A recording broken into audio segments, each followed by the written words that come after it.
ازيكم عاملين ايه؟ يا رب تكونوا بخير دايما. في البداية خلونا نوصل الفيديو ده لأكبر عدد من اللايكات، واللي ما اشتركش يشترك ويفعل زر الجرس عشان يوصله كل جديد. ويلا نبدأ الملخص. جين داخلة الشقة وبتكون الشقة متبهدلة وبتشوف خيال حد بيقرب عليها، بتصوت وبتقع في الأرض. وبارك بيجي بسرعة يطمن عليها ويشغل النور وبيقول للراجل ده انت مين وبتعمل ايه في بيتها. والراجل بيقول لها انت كويسة وبيعتذر انه خوفها. وبارك بيكلم الشرطة والراجل بيقول له سون، وبنعرف ان ده ابو تاي وسون. وفي الوقت ده تاي راجع البيت جري وبيرن عليها مش بترد. وبيوصل وبيلاقي بارك واقف على الباب وبيدخل يطمن على جين، وقال لها انه قلقان عليها انها ما ردتش عليه. وبتشاور له على ابوه بيكون تاي مش عارفه، وابوه قال له انت اكيد تاي. وهيلمس ملامحه تاي بيبعد ايده وبيقول له انت مين. وجين قالت له بيقول ان ابوك، والراجل بيعيط وبيقول له انا اسف جيت متاخر يا تاي. وجين بتنزل مع بارك تودعه وبيقول لها انا مش مطمن اسيبك لوحدك كده، هما لسه ما قبضوش على الحرامي. قالت له ما تقلقش انا كويسه، روح انت بس الوقت اتاخر. وبتشكره قال لها لو في حاجه حصلت كلميني. وتاي مع باباه بيعيط وبيقول له كل ده غلطتي، اتخليت عنكم بسبب الفلوس. وبيمسك ايد تاي سحب ايده وبيقول له عدى وقت طويل انت كنت كويس. تاي قال له انت قلت عدى وقت طويل، ايه اللي جابك دلوقتي؟ انت عايز ايه؟ اكيد جيت لسبب. قال له مفيش سبب، انا عايز اطمن عليك. تاي قال له كفايه لحد كده، لو خلصت كلامك امشي لو سمحت. وبيمشي. وجين بتروح تاخد جو من عند جارتهم وبترجع، وتاي بيقول لها انت كويسه؟ انت اكيد اتصدمتي. قالت له انا كويسه، مفيش حد اتصدم قدك النهارده، انت كويس. بعدها تاي بيلاحظ جرح على ايديها وبيروح يقول لها وريني ايدك، وبتستغرب ان ايديها اتعورت وما حستش بيها. وقالت له ممكن اتعورت لما وقعت. وتاي بيعالج الجرح وبيعتذر لها عن اللي حصل. قالت له بتعتذر ليه؟ انت ما عملتش حاجه. قال لها ده حصل بسببي. قالت له انت عندك هموم بما فيه الكفايه، ما تقلقش عليا. قال لها مش كده بس، انا عشت من غيره اكتر ما عشت معاه. وبصراحه بقى انا بفتكر بالعافيه اصلا، يعني يعتبر حد غريب. بس على اي حال انا اسف اني جيت متاخر، كان المفروض اجي بدري اكتر من كده. وخلي بالك من نفسك. وبيمشي. وبيفتكر وهو صغير كان الناس بتدور على باباه لانه نصب عليهم في فلوس. وقالوا له ابوك فين؟ اكيد تعرف مكانه، انت عارف ده اخد مننا كام؟ وبيقول لهم ما اعرفش مكانه، بس مش بيصدقوه. وهو بيقع منهم في الارض وبيعيط وكلهم بيزعقوا له. بيكون شايف ابوه قدامه بيجري وسايبه عادي. وتاي بيكون حزين جدا. بعد كده بيقابل ابوه، قال له مش عايز اشوفك تاني، واللي حصل ده مش عايزه يتكرر. وابوه بيعتذر له، قال له حتى لو غلطت انا ابوك في الاخر. قال له هو انت اتعاملت معايا وانا طفل كأب عشان تيجي تستنى عاملك كأب دلوقتي؟ هو انت كنت تعرف عني حاجة طول السنين اللي فاتت دي؟ ولا حتى تعرف انا عايش ازاي؟ انسى كل ده، خلينا نكمل حياتنا تاني زي ما كانت، وما تحطنيش في موقف محرج تاني. وتاي هيمشي بيمسك فيه وبيقول له اديني فرصة واحدة، انا عارف ان الوقت اتأخر قوي على الكلام ده، بس انا بحاول اكون اب حقيقي. تاي قال له مش المفروض تعمل كده، انا مسحت فكرة العيلة من حياتي من زمان خلاص. وبيقعد على الارض ويعتذر لتاي، لكن تاي بيقول له اتمنى ما نشوفش بعض تاني. وبيمشي. وفي شركة جين بيكونوا مبسوطين جدا لان تم اختيار اقتراحهم كمشروع رئيسي لربع السنة من جلو ماركت. بعد كده تاي بيكون نازل عشان يودي جو للحضانة، وجو بيعيط ومش عايز يروح، وجارتهم بتقول له هات انا هوصله. وتاي مش عايز يتقل عليها لكنها ست طيبة جدا وعايزة تخدم رغم رخامة ابنها. وتاي بيمشي وجارتهم بتقول كنت مفكرة ان الشاب ده مش هيعرف يربي طفل، لكن طلع قد المسؤولية. بعد كده جين بتروح تاخد جو من الحضانة، وهي طالعة بتلاقي بارك قدامهم وبيوصلهم. وفي الطريق بتشكره بيقول لها لازم اعمل كده، انت متبهدلة في الشغل مع واحد مدمن شغل. قالت له معاك حق فعلا. وبيضحكوا. قال لها انت كل يوم بتقولي بتيجي تاخديه من الحضانه بعد الشغل. قالت له انا بحس ان مقصره معاه، بحاول اقضي وقت معاه على قد ما اقدر، على الاقل لما باجي اخده من الحضانه بيكون في فرصه نتكلم شويه في الطريق. وبعدها بارك بيطلع معاهم الشقه عشان يغير قفل الباب وبيطلب معدات عشان يعمله. وبتكون مش طايله تجيبها وبيجي من وراها يجيبها وبيدخلوا في صمت كده. وتاي بيوصل وبيقول لهم في ايه، وقال لبارك انت بتعمل ايه هنا في وقت متاخر؟ جين قالت له جه يغير قفل الباب، انت عارف هو صاحب الشقه. وبيعملوا القفل مع بعض لكن الاتنين كارهين بعض جدا. بعد كده بارك بيكون واقف على الباب وشايف تعامل جين وتاي وجو، وشكلهم عيله حقيقيه ومتضايق. بعد كده تاي بينزل مع بارك عشان يرمي حاجات، وبارك بيقول له لو جين حصل لها حاجه كلمني. تاي قال له لا ما تقلقش ومالكش دعوه بعيلتي. وبارك بيسخف وبيقول له على الاقل انا واثق ان مش هاذيها، انت بقى واثق؟ وتاي بيكون مش فاهم قصده ايه. بارك قال له يعني انا لسه مش عارف افهم سبب وجود ابوك في الشقه كده فجاه، وكان واضح ان مفيش تواصل بينكم، على الاقل خلي بالك طول ما انت قاعد هنا عشان جيم ما تتعرضش لخطر بسببك. وتاي بيتخنق ومش بيرد عليه. بعد كده تاي بيكون مع صاحبه وبيساله مالك. تاي قال له في حد المفروض انه ابوه ظهر فجأة وكان عارف ان عنده طفلين صغيرين وكان بيغلط ويختفي من غير ما يفكر فيهم. وبعدين حتى لما كنت في البيت كنت بحس ان قلبي في مكان تاني. وصاحبه بيقول له طيب وفي البيت اللي انت فيه دلوقتي لسه حاسس الاحساس ده؟ قال له لا، حاليا اوقات بحس اننا عيلة بجد وعشان كده انا خايف اكتر. بعد كده ابو تاي بينطلق في الحي وقرب من الجيران وبيشوف جين وجو. بعدها بيتكلم مع جين وعرفها ان تاي قال له مش عايز اشوفك تاني، لكن جه برضه على الاقل يشوفه من بعيد. وجين قالت له انا معرفش تفاصيل بس تاي هيحتاج وقت،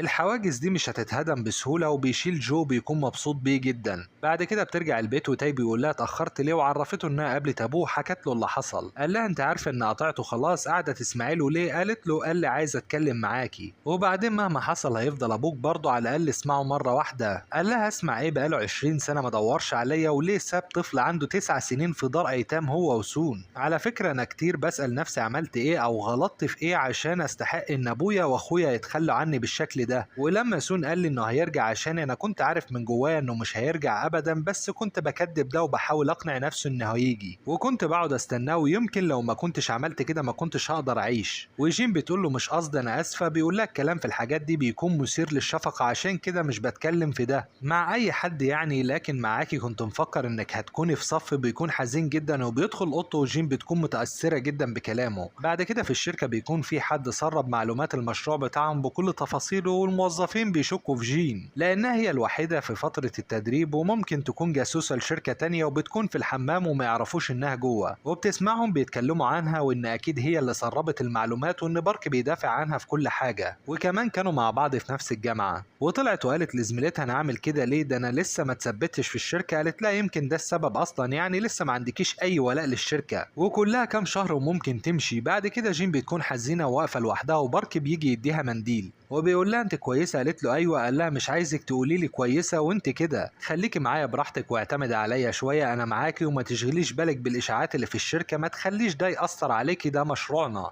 وانت شغلك كويس. وفي الاجتماع مدير الشركة بيكون معترض على ان جين هي اللي هتقدم العرض ده، وبيقول لازم يكون في حد كفء عنها وان العرض مهم ومش عايزين اخطاء. وبيقترح تشوي من فريق تاني وبارك قال له المشروع ده معانا احنا من قبل ما يختاروه اصلا والمفروض نكمل شغلنا، والمدير رافض برضه. بارك قال له خلاص نشوف عرض الاتنين ونختار واحد منهم. بعدها تاي بيرجع عند البيت بيلاقي ابوه في الشارع وتاي سابه ومشي. وبعد الشغل بارك قال لجين اركبي هوصلك، وبيكون الوقت اتاخر وتاي بيرن عليها مش بترد وبيكون قلقان عليها جدا. وجين بتوصل تحت البيت وبارك بيقول لها انا موجود لو محتاجه اي حاجه كلميني. قالت له هطلب منك طلب، مش عايزاك تساعدني المرة دي، أنا عايزة أثبت نفسي بمهارتي مش بمساعدتك. قال لها تمام، ومش عايزك تنسي إن أنا جنبك وبدعمك دايما مهما حصل. وتاي جه وجين بتقول له بتعمل إيه هنا؟ قال لها ما ردتيش، قلقت عليك ونزلت أشوفك فين. وبتنزل من العربية وتاي بيقول لبارك شكرا إنك وصلتها والوقت متأخر. قال له دي مش حاجة المفروض تشكرني عليها. وبارك قال لجين بعد ما نخلص الموضوع ده خلينا نخرج في موعد، وتاي على آخره منه. وفي البيت تاي قال لجين لسه عندك مشاعر لبارك؟ استغربت. قال لها فكرت إنك نسيتي حقيقة مشاعرك، حبيت اقولك بس انا موجود هنا جنبك دايما. وبتكون مش عارفه تقول له ايه وبتسمع جو بيعيط وراحت تشوفه. بعد كده بتفتكر كلامه وهو بيقول لها انا هنا جنبك، وقالت ليه بيقول كده كاني مش عارفه انه دايما جنبي. وبتفتكر كلام بارك كمان وقالت لنفسها ملناش دعوه بكل ده دلوقتي، عندنا شغل نشوف الشغل الاول. وبتقعد تشتغل كتير وبتكون سهرانه تكمل شغل في الشركه وبتنام على المكتب. وبارك بيحط الجاكيت بتاعه عليها وبيحط لها كاندي وبتقلق وبيقول لها تعالى اوصلك البيت كفايه كده. قالت له لا انا فقت دلوقتي خلاص هكمل. وبيكون المفروض يروح لكن بيقعد يلعب على اساس ان عنده شغل كتير لسه هيكمله. وتاني يوم بتصحى وتاي مجهز لها الفطار وبتقول له انت عملت كل ده امتى؟ قال لها بقالك فتره مش بتاكلي كويس. وبيكون عنده تصوير وبيكون التصوير لبراند عالمي وهيكون في عرضات اجانب، وبيقترح عليها تيجي معاه عشان تخليهم يجربوا اكل الشركه بتاعتها. وقال لها سيبك من جو الورق والاحصائيات وتعالي شوفي سوق العمل الحقيقي. وبتعجبها الفكره بس بتقول له هنودي جو فين؟ وبيكلموا كل الناس وكلهم مشغولين. وجيم بيتكلم جارهم الرخم ده بيقول لها انه خارج مع امه،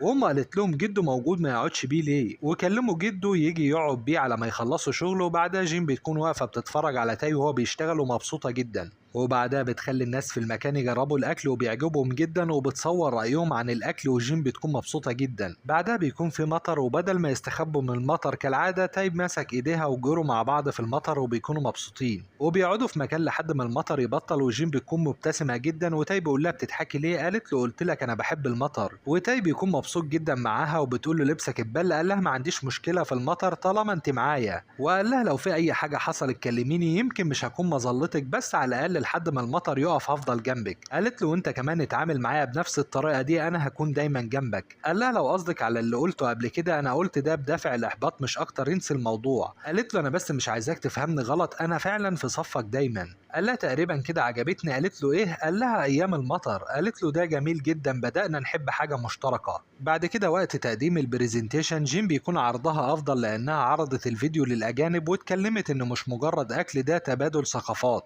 وبيعجب المدير وبارك وكل الحضور، وفريقه ما ياخد عرض جلو ماركت. وتاي بيكون قاعد قلقان عليها، وبيبعت لها عشان يشوف عملت ايه في العرض، وبيفرح جدا لما بيعرف انها أدت كويس جدا. وقال لجو خالتك نجحت، وبياخده وينزل عشان يختاروا تورته للاحتفال بنجاح جين. جين خارجه ومبسوطه، وبارك بيشوفها وبيحصل مطر، راح لها بالمظله وقال لها انه معجب بيها من 7 سنين ولحد دلوقتي، وجين مش عارفه تقول له ايه. بعدها تاي معاه جو ومجهز تورته، واتصل بجين وسالها تتاخر في الشغل. قالت له لا انا مش في الشغل، انا معزومه على العشاء فجاه كده. وتاي افتكر ان بارك قال لها يخرجوا في موعد بعد ما تخلص شغلها، وسالها بارك معاكي دلوقتي؟ قالت له ايوه. وتاي قال لنفسه اتحمست في الفاضي، وبارك قال لجين مش هيضغط عليها في الرد عليه، وتاخد وقتها وتعرفه قرارها، وانه مستني 7 سنين مش هتفرق، وقت بسيط يستنى ردها وتديله فرصة يتقابلوا 3 مرات بعيد عن الشغل وجو المدير والكلام ده. ووصلها للبيت وعزمها نهاية الأسبوع، وادالها الشمسية بتاعته عشان تكون معاها لأن الأرصاد حذرت من مطر. جين رفضت في الأول وقالت إن عندها واحدة، لكن بارك صمم تاخدها. ولما دخلت الشقة بيكون تاي وجو نايمين، وبتفتكر كلام بارك ليها. تاني يوم بارك بيكون مركز مع جين، وبيقعد مع زميلهم في الشغل، وقال له في واحد صاحبي عنده مشكلة كده. قال له عاطفية دي لعبتي. بارك قال له اعترف للبنت اللي بيحبها وشكلها مش مرتاحه له. قال له مش مرتاحه ايه؟ اكيد مش مبسوطه معاه، اكيد متوتر وده مخليها متوتره. بارك قال له فعلا بتتصرف بعفويه مع الكل، لكن معاه بتكون متوتره. قال له ممكن عايزه تظهر افضل قدامه بس، لكن ده بيختلف من شخص لشخص. وجين بتعرف سي وبتقول لها ده ممتع جدا، اتنين بيحبوكي وكل واحد مديلك مساحه ووقت تاخدي قرارك براحتك. وجين قالت لها لما بصيت في عين بارك حسيت اني مش مرتاحه. سي قالت لها لكن ده مختلف مع تاي. جين قالت لها ما ينفعش نقارن الوضع ده بده، انا وتاي عايشين مع بعض وشفنا بعض في اسوأ حالاتنا، ومعاه بحس اني عايز اكون افضل. كبري دماغك، انا مش فاهمه نفسي اصلا. سي قالت لها احيانا الاجابه المهمه بتخرج من قلبك قبل عقلك.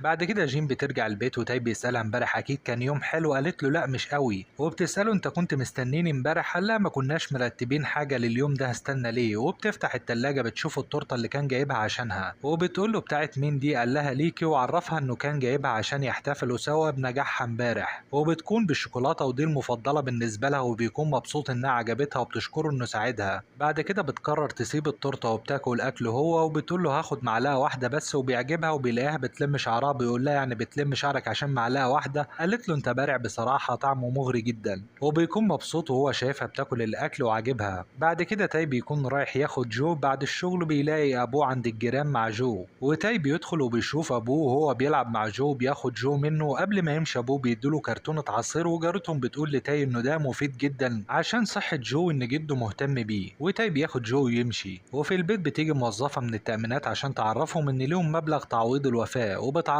الاجراءات عشان ياخدوا الفلوس. وبعد ما الموظفه بتمشي، جين بتفتكر اختها وبتكون حزينه، وبتقول لتاي هروح اجيب بامبرز لجو. وبتمشي، وتاي بيشوف انها ناسيه شنطتها اصلا، فبيروح وراها وبيجيب لها مناديل، وبتكون قاعده بتعيط. وبتشوف صوره اختها، وتاي بيقول لها حسيت عشان كده جيت. قالت له كنت مفكره اني قويه وعديت اللي حصل، بس ما طلعش كده. قال لها كبت مشاعرك هيخلي الوضع اسوأ، خرجي اللي جواكي براحتك عشان تعرفي تهدي شويه. وبتعيط جامد جدا، وتاي بيواسيها. وتاني يوم في الشركه بياخدوا مشروع جلو ماركت، وده بفضل افكار جين، والمدير اللي كان رافض انها تقدم العرض مبسوط جدا منها. بعد كده بارك بياخد جين وبيخرجوا، وبيقول لها حسيتك متوتره فعايز ابعدك عن دوشه الشغل شويه. وبيستمتعوا جدا بوقتهم مع بعض، وبيكونوا مبسوطين، وبتشكره انه كان سبب انها اخدت فرصه تثبت نفسها في الشغل. وبيقول لها عشانك اعمل اي حاجه، وبيكون عامل اكل عشانها وبيعجبها جدا. بعد كده في الشركة سي بتيجي تبارك لها وبتعرفها انها خلاص قربت تتثبت في الشغل وتكون وظيفة دايمة بفضل مجهودها، وبتكون عايزة يخرجوا سوا يحتفلوا، وجين بتقول لها لا، وتاي بيكون جنبهم وبيقول لها روحي، وسي بتقول له ايوه لازم نحتفل، وبتعرفه ان جين خلاص هتتثبت في الشغل وبيفرح جدا، وبيقول لها ما قلتليش ليه؟ قالت له كنت هقول لك في البيت عشان لسه ما فيش حاجة رسمية، وصاحبه بيكون معاه وبيقول لهم في البيت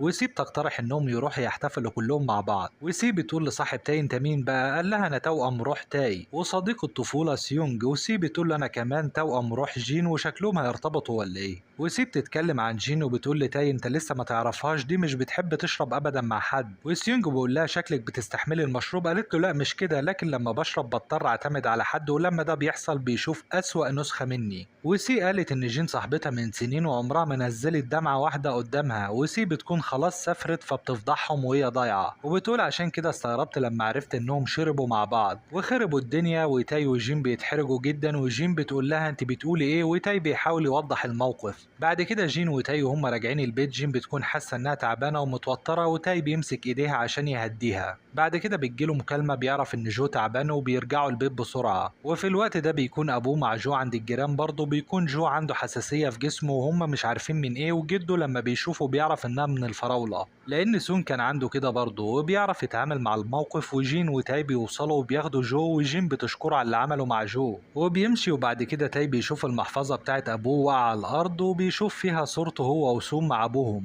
وبينزل يديله المحفظة وبيشكره على اللي عمله مع جو، وبيقول له انت محتفظ بالصورة دي ليه؟ قال له مهما ساء الوضع الصورة دي لما بشوفها بتديني امل، وتاي بيكون شكله صدقه وبيقول لتاي لو احتجت اي حاجة كلمني. بعد كده تاي بيكون في اوضته وبيفتكر كلام ابوه متأثر جدا، وبتيجي جين تقول له استنى قبل ما تنام، وبتديله كوباية لبن، بيقول لها ليه ده؟ قالت له عشان يهدي التوتر وتعرف تنام، وبيقول لها على اي حال مش هنام اصلا، قالت له خلاص نفضل صاحيين مع بعض، وبيسهروا يتكلموا للصبح، بيكون وقت لطيف بينهم، وتاني يوم بتروح للدكتور تطمن على جو وبيكون كويس بفضل التصرف السريع بتاع جده امبارح، وان لحقه قبل ما يسوء الوضع. بعد كده وهي راجعه البيت بتقابل جده وبيسالها عن جو، بتقول له كلام الدكتور وبتشكره، قال لها ما تشكرنيش ده حفيدي طبيعي اخاف عليه، وبيطلب منها تساعده يحسن علاقته بتاي، ولما بترجع البيت بتطمن تاي على جو، بتقول له ان ده بفضل ابوك واحنا تعبناه معانا الفتره الاخيره، ايه رايك نعزمه على العشاء النهارده؟ وبتقول له ما تحسش انك مضغوط، انا بقترح بس لو مش حابب عادي، قال لها لا نتعشى سوا عادي، ده مجرد عشاء يعني، ما تديش للموضوع اكبر من حجمه.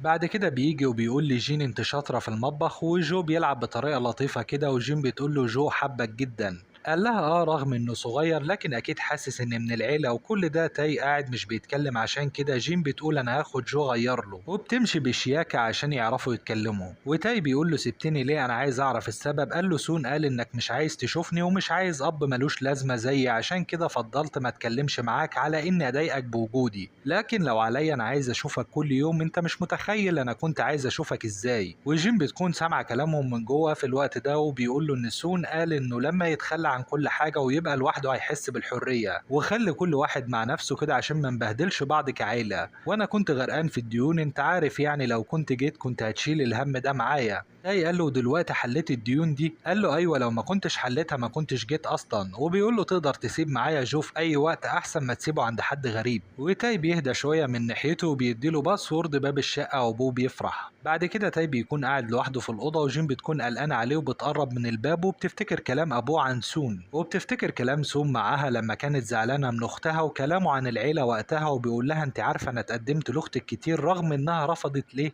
انا عملت كده عشان انا لو مكانها كنت هعمل نفس اللي هي عملته، لازم الاولويه تكون للعيله طبعا، اختك بتحبك وما كانش ينفع تقولي لها انا عبء عليكي، مفيش ده بين الاخوات، لازم تعتذري لاختك وتصالحيها. بعد كده جارهم الرخم بيقابل الشرطه في الشارع وبيسالهم عملتوا ايه مع الحرامي، وبيقولوا له انه خلاص اتحول للنائب العام، وانه اصر انه ما اقتحمش الشقه 206 معرفش ازاي، هو قال انه خطط لدخولها بس ما دخلش، والرخم بيفتكر كلام ابو تاي لما قال انه ساعد الشرطه بافادته وبيشك فيه. وجين بتكون عند موظفه التامينات وبتعرف ان في حد تاني كلمهم قواصي على جو كان بيرن يطالبهم بالفلوس كتير جدا، وانه راجل في منتصف العمر لكن ما قالش اسمه، وجين بتستغرب ده وبتشك في ابو تاي برضه، لكن بتقول لنفسها اكيد لا. وبيجي البيت ومعاه جو، بتشوفه واقف بيبص جوه أوضة أختها وبيقول لها هو في حد قاعد هنا، وبتقول له لا، وبيكون تصرفه غريب. بتكون هتسأله على موضوع التأمينات لكن تاي بيدخل فمش بتتكلم. بعد كده الراجل ده بيكلم حد في التليفون على دين فعلا، وإنه هيدبر الفلوس قريب جدا والطريقة مضمونة. وجين وتاي بينزلوا يروحوا الشغل مع بعض، بس جين بتفتكر إنها نسيت البوتاجاز شغال، فبتقول له سبقني أنت وأنا هرجع أقفله بسرعة وأجي وراك.